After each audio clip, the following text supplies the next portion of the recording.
Peggy 16. Our purpose is its end. The stakes are higher than they've ever been. Have we been built to defend the traveler? Have we been built to defend humanity? The witness is going to bring all of that to the test. What is that? How would we react if we were facing extinction? And how are we going to stand together to overcome this? You know what must be done. We were created for this moment, to deal with this conflict, to solve for this enemy. What the hell happens when evil finally arrives and confronts the traveler?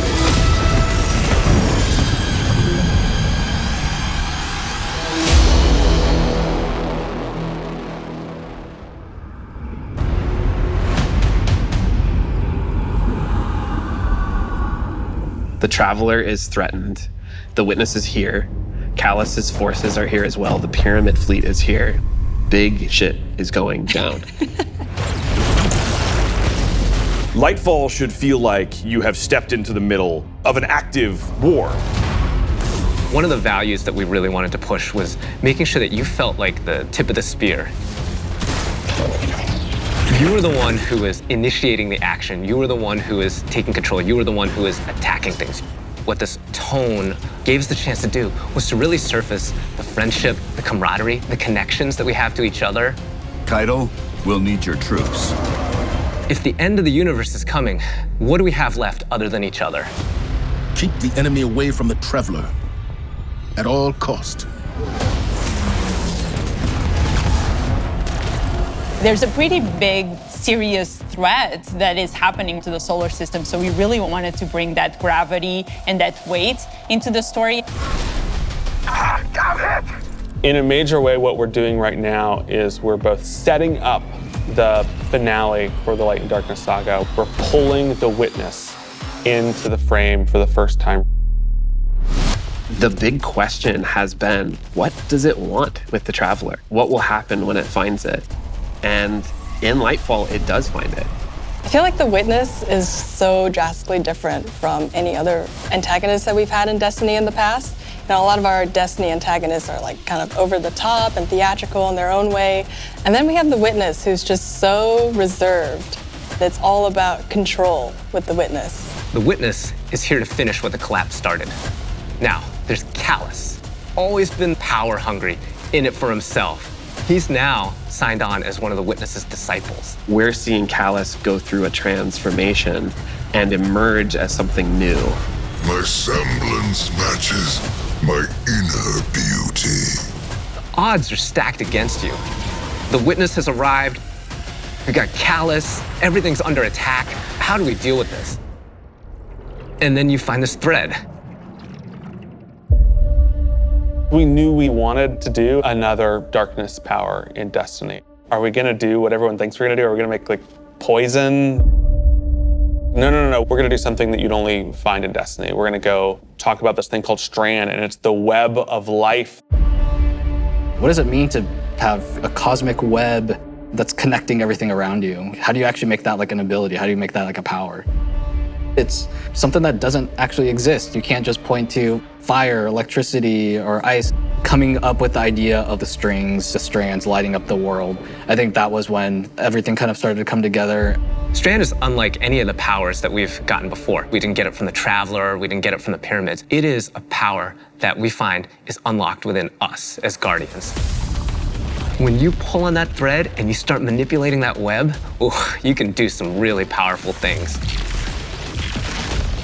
We have some exciting player class fantasies coming up with Strand that we're introducing. So we have the Hunter Thread Runner, which is going to introduce this threaded spike. The Hunter Super Silk Strike, it's this kind of rope dart. You're constantly moving, constantly attacking. It feels fluid. It has an amazing style to it. It's just something we've never seen in Destiny before. And then there's the Titan Berserker, and the name is pretty fitting. The Titan Super is Blade Fury, where you weave these giant blades onto your hands. You have a melee attack that you can kind of combo indefinitely, and then you have your heavy attack, which sends out these suspending waves. And then there's the Warlock Broodweaver, the mastermind of the minions that we call the Threadlings. The Warlock Broodweaver super is Needle Storm. You create 3 sources of power, and then those then get launched out, and then those fly through the air. When they hit an enemy, they'll explode. When they hit the ground, they will then charge up and then turn into Threadlings.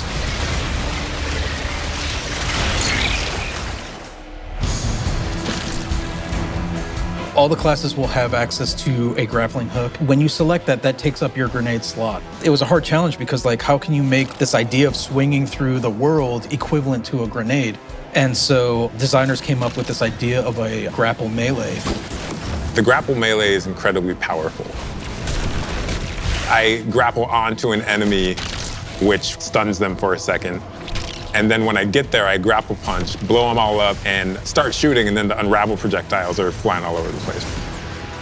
All that stuff coming together was magic for me. Oh my God, that's Destiny?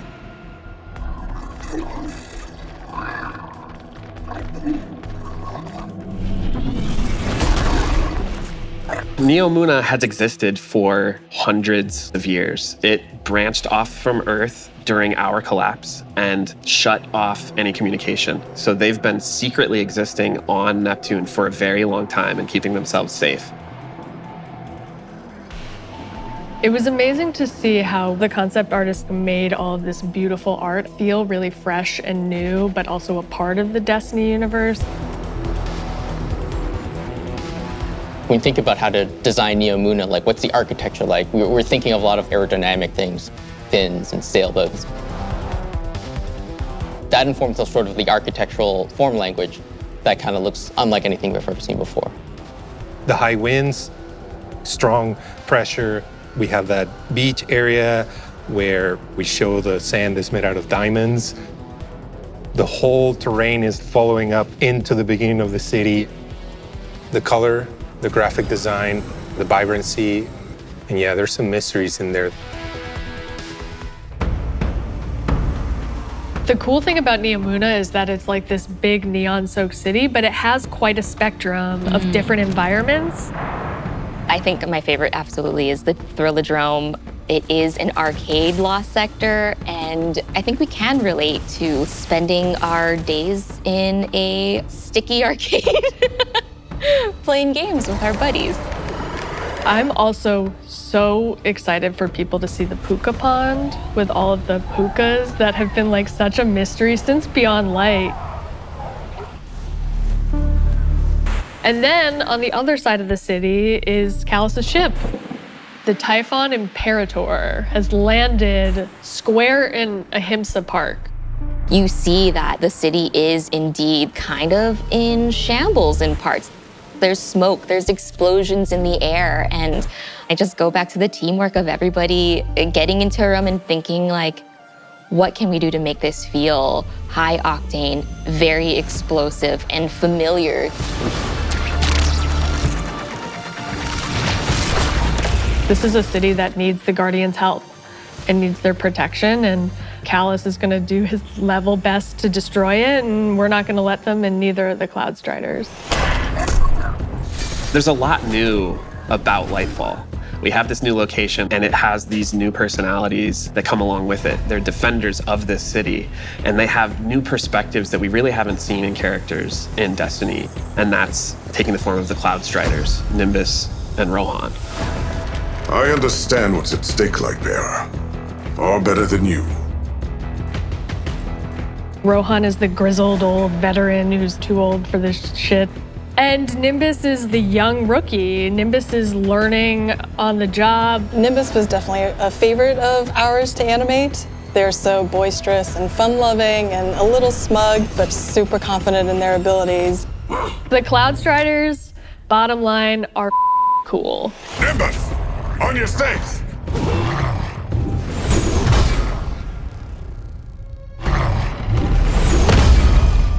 We want the Tormentors to be the most scary unit that you've ever fought in the Destiny universe. Holy crap, this combatant is very powerful. It means business. It's incredibly intimidating. This thing wields a massive scythe. his command over all this void energy. The tormentor can like grab you, and that's something we'd never really done before with the boss. Throws out the scythe, has the player in his hands. And in those moments for Dark Harvest, we actually do things with audio to make it feel even more intimate, where we duck out all the background sound. So you really have this intimate moment with this terrifying creature grabbing you.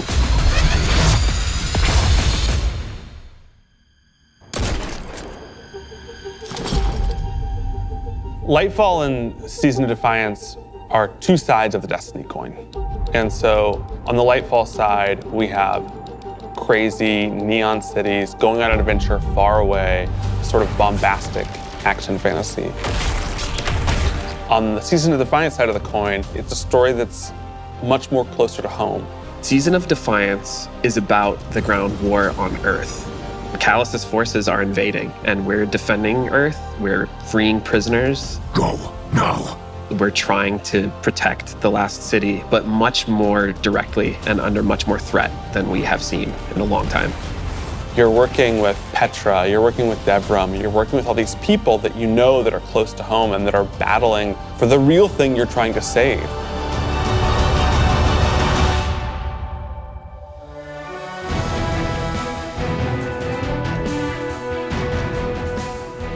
We have a lot of weapons and armor for players to earn, and I'm super excited to see what you've been working on. We have a couple of strand exotics. The warlocks are getting what's called swarmers. They're these boots that will, on tangled destruction, create new threadlings at that location. Now they can either shoot it, or they can pick up a tangle and throw a tangle, and then that will also create threadlings.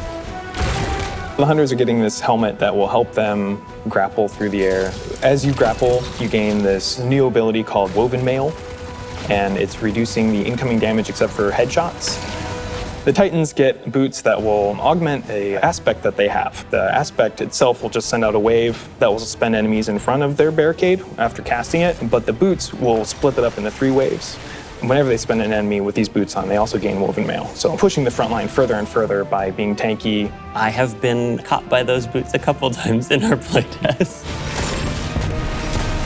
We have this incredibly cool heavy metal machine gun that fires according to its own rhythm, where it gets alternate effects every 4th bullet, and then every 16th bullet, it gets even more added to it.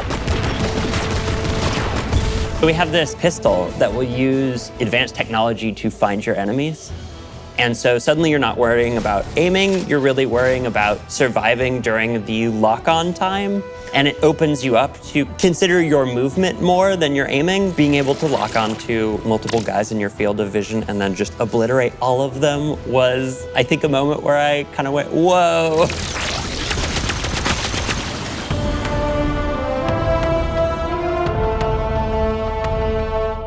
We're introducing a ton of new features that are designed to make sure that the player experiences are as good as they can be. I think one of the things we're most excited about are loadouts and what we're calling build crafting 2.0, which is the system of both, hey, let's make it more understandable to how you make a build, and then let's allow you to save that build and quickly swap between them. When we started the process of figuring out how we are going to improve build crafting, one of the things that we knew we needed to do was make it easier to go from, I have never done any build crafting, to I'm really engaged in this system. When we engaged with the UI team and we said, we need to improve this experience, they came back with, well, what if we did a build management screen and let you see your whole build on one screen? It's all in one place. You can see it, you can read it, you can learn. And that coupled with our Guardian ranks, that's gonna come in and basically be our first ever companion to every single player. Guardian ranks is our answer to what should I be doing in Destiny if I want to get better? You have this track that tells you what you should be doing. We're really excited for players to start diving into that system along with accommodations, a way to finally say thank you to players that you've been playing with. We think all of this stuff is coming together to bring this more cohesive relationship between our players. When we think about the future of Destiny, we think there's so much more to discover. We're just on the coast right now. We want to get into the heart of this continent. We are walking to our 10-year anniversary of Destiny, and Destiny being such a core part of our players' lives. We just want to keep building Destiny. We've been talking about this antagonist to the Traveler for so long. In Lightfall, we get to spend time with the Witness in a way that we haven't yet.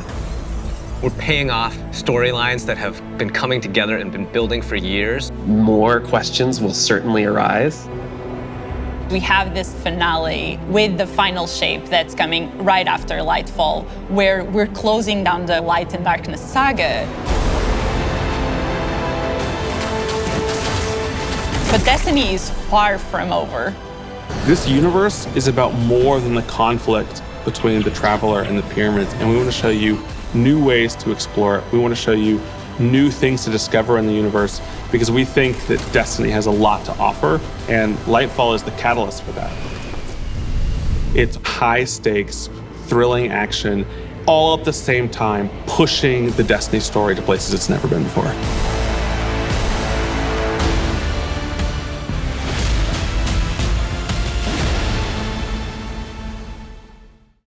PlayStation